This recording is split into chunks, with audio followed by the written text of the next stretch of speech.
Okay, we'll start with this. This upcoming weekend, the reigning WBC Super Bantamweight Champion of Mexico, Yamileth Mercado, is going to be taking on Mexican legend, seasoned veteran, Bobby Juarez. I believe this is a fight that was supposed to have gone down earlier this month, but it was pushed back towards the end of it. And as stated, my feelings haven't changed. I favor Yami Mercado to win the fight because I feel like time is on her side. And statistically, Bobby Juarez hasn't exactly had a whole lot of luck in the month of October the last 2 or 3 years. Last year in October, she lost a lopsided decision to her countrywoman and fellow Mexican legend, Jackie Nava. Jackie took her to school in October of last year. In October, the year before that, in October of 2020, she got taken to school by Julihan Luna, lost her WBC title in one-sided fashion. She got her ass kicked in October of 2020. She got her ass kicked again in October of 2021. Here she is in October of 2022. May end up getting her ass kicked again. She hasn't seen action since October of last year, you understand. And Bobby Juarez, God bless her, she's 42 years old. Bobby Juarez, a characteristically cerebral boxer, a tactician, a technician, a veteran of 70 professional contests, 70 professional bouts. In previous years, I would have picked Bobby Juarez to out-finesse, out-precision, and out-maneuver Yami Mercado. But here today, under these circumstances, Yami is very much the fresher fighter, the younger fighter, with time on her side. If Yami Mercado stays in character, if she stays that come-forward, aggressive, volume puncher with a cast-iron chin. Remember, she went the distance with Amanda Serrano, the biggest puncher at featherweight, up there at 126 pounds. This fight's at 122. Bobby Juarez was never a big puncher. She wasn't a big puncher at 118. She's not a big puncher now at 122 pounds. And at 42 years old, a year removed from the sport, no, I don't like her chances against Yami. I don't. I feel like Yamileth Mercado on points is the safe pick, the safe choice. Bobby Juarez, she's a tough girl. She's a tough old bird. She really took a beat at the hands of Julihan Luna, but she didn't go down and she didn't go out. I don't know that Yami Mercado can stop today's Bobby Juarez, but I do think she can outwork her. I do think she can outpoint her, be the busier fighter round after round throughout the course of the match. So I am going with Yami. This is a must-win fight for the reigning Super Bantamweight champion of Mexico. This is a must-win fight for Yami Mercado to cap off the year with, because it feels like the Super Bantamweight's renaissance is right around the corner. In the realm of must-win fights, fights that you must win. They really are all must-win fights, so to speak. But at this time, she really wants to do everything she can to hang on to the green belt, to stay a reigning Super Bantamweight champion, because Matchroom has at least 2 prized stallions in this division. Ellie Scottney.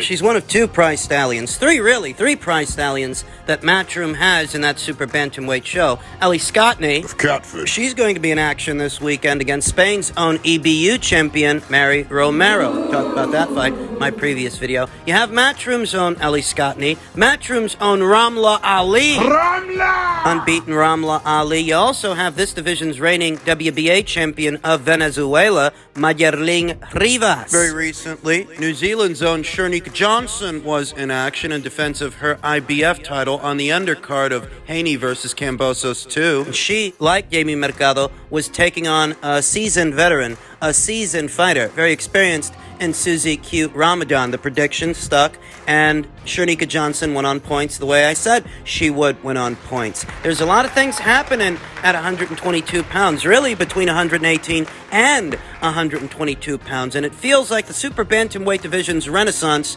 is right around the corner. You've got at least 3 Super Bantamweights boxing on a major platform, 2 unbeaten up-and-comers and 1 champion boxing on DAZN. Shernika Johnson was very recently in action, and her fight was featured here in America, in the United States, on the ESPN Plus platform. This division is set to receive more attention and its fighters more exposure than it ever has in previous years, in previous eras. It's for this reason that This is a must-win fight in many ways for Haymon Mercado. She wants to hang on to that WBC title. She's got to take it to the soul bird and make the soul bird feel her age. She wants to make her feel every inch, every year. You don't want to sit there having a chess match with one of these seasoned fighters, these old-timers. These old-timers, that's how they spend their Sunday afternoons. Don't make it a chess match. Make it a physical fight, a rough-and-tumble fight, a fight that wears on their physical prowess. Want to make that older fighter feel their age by pushing their boundaries, pushing their physical limits, as that is where they have limitations, physically.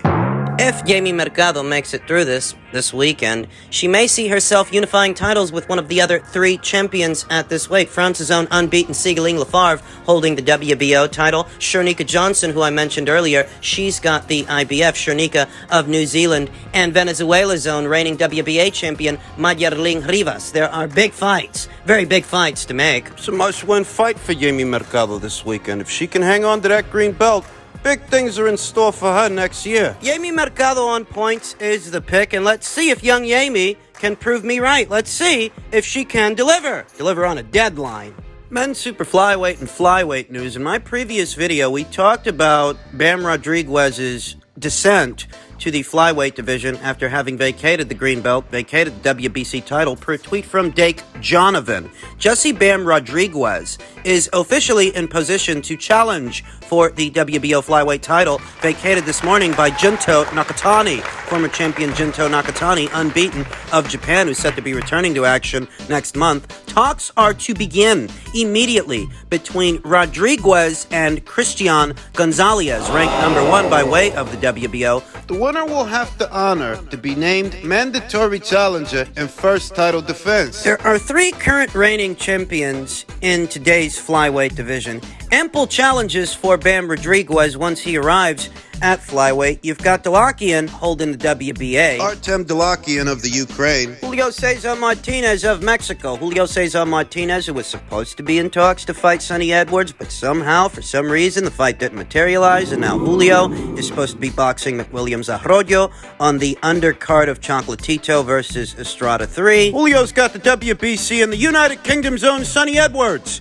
He's got the IBF. Sonny Edwards has fast become a person of interest for young Bam Rodriguez. Bam, he's got a lot of options. You know, he picks up that WBO title, becomes a 2-division champion. This is a guy with ample opponent options, ample opportunities as a flyweight champion. A Sonny Edwards fight is a fight that has more of a profile than, say, an Artem Delakian fight. Sonny Edwards is one of the more notoriable fighters at 112 pounds. Sonny Edwards, who's going to be returning to action very soon in defense of the red belt against his mandatory challenger, Felix Alvarado. Let me tell you something. Sonny Edwards, he's a great guy, but it's not a foregone conclusion that he wins that fight. Felix Alvarado, he's no walk in the park, you understand. He's no lighter touch. You hear me say it all the time, that not all mandatory challenges are created equal. You know, sometimes your mandatory challenge is a ham and egg guy like Carlos Ocampo. Other times it's a serious contender, a blue-chip prospect like an Errol Spence Jr., you know, back when Errol Spence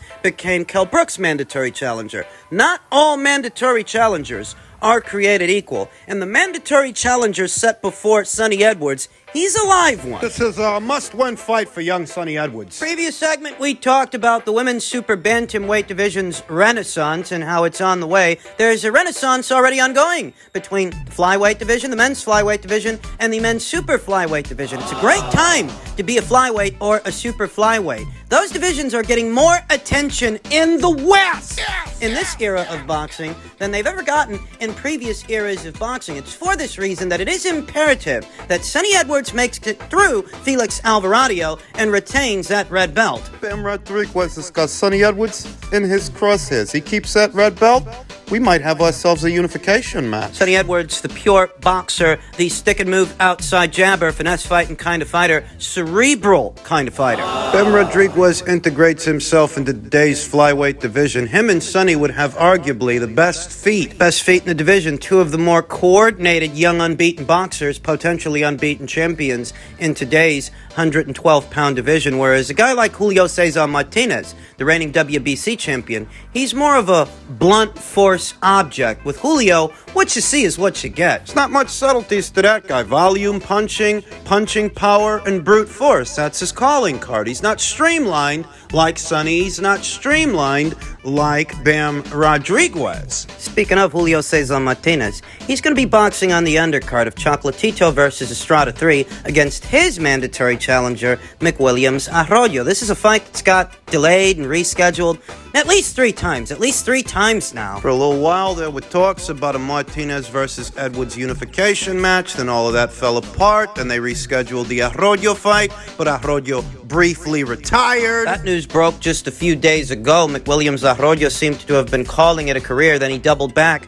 decided to go through with the Julio Cesar Martinez fight, the Julio Cesar Martinez rematch. Julio Cesar Martinez, that's a must-win fight for him. He has his own mandatory challenger to satisfy, just like Sonny. Must-win fights for those 2 reigning champions. Must-win fights for these fighters all around. And if they make it through those fights, they're both potential opponent options for Bam Rodriguez. Looks like next year is going to be a big year for the men's flyweight division.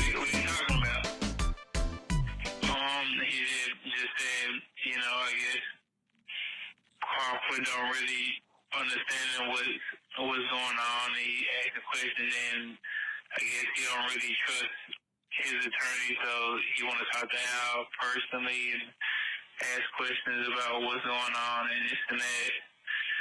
So I don't know, but he said he should be getting it wrapped up shortly. So yeah, no, man, I'll be getting killed on media. Yeah. Everybody talking about I wouldn't go. I'm like, I ain't got time for it. Like, I know what's going on. I mean, I'm thinking hopefully we can do it in January. I mean, that's the only fight out there for me, so. Yeah, I'm not fighting term. So.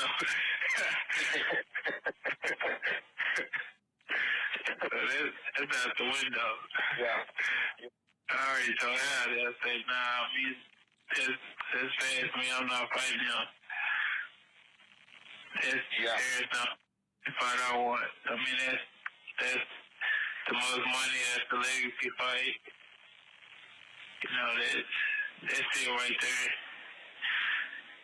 That really decides who's the best in boxing. Me or him. Yeah. Oh, you talking about Terrence? Yeah. But I mean, I don't know. I'll just say he got a lot more he got a lot more questions with him than he did with Bob. Yeah. He said he asked me, like you asked, Bob all these questions. Yeah. I mean, everybody expert on social media. Everybody got all the answers. Correct. Oh, I just want to get it done, signed, and so everybody get off my back.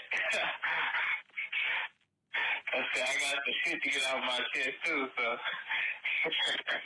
Yeah, you got a lot of people like and other people in his ears. This damning audio has been making the rounds on social media as of yesterday, on Twitter, on YouTube, on TikTok. It's all over the place. You really can't get away from it.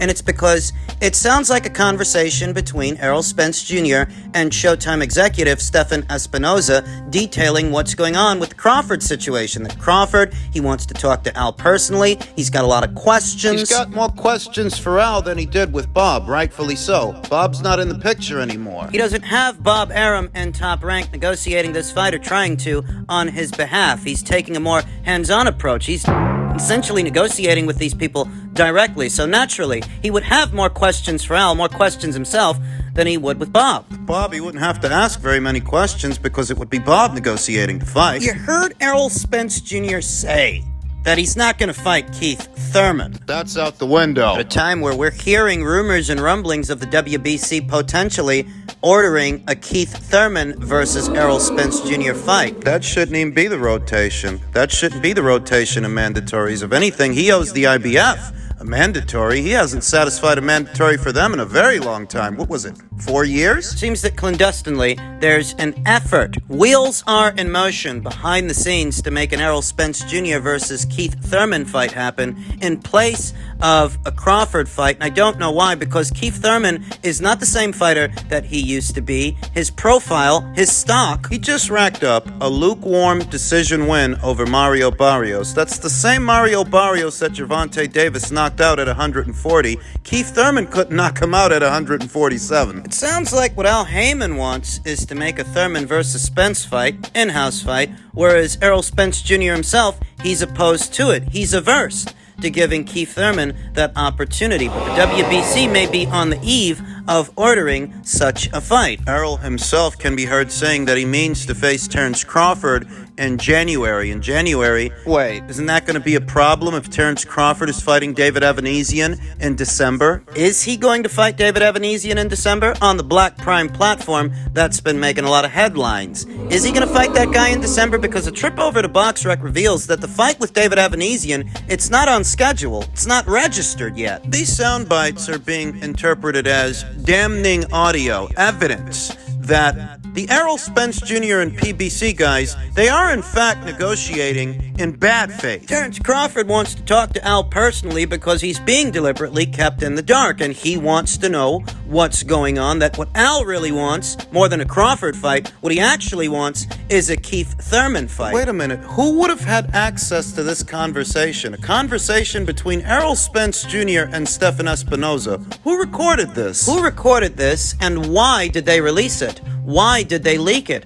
Is this a clandestine effort to assign the blame where the blame belongs? In order to expose that certain members of the PBC may in fact be negotiating in bad faith. You don't come across sound bites like this by accident. Somebody obviously put this out there because they wanted people to know what's going on behind the scenes. But who was it and how'd they put this together? Because there's only so many ways you can access a conversation like this. In truth, the audio itself is just confirmation of what I already knew, that they are in fact negotiating in bad faith. To some degree they are, and they're trying to jam this guy up. They're trying to jam up Terence Crawford. They offer him a shitty deal so that if he don't take the shitty deal, they wrap this whole thing around his neck and blame him. What it sounds like? It sounds like Al Haymon. He doesn't really want this fight. Even if Errol, to some degree, does want it to get it over with, it seems like the powers that be, they're the ones that don't want it.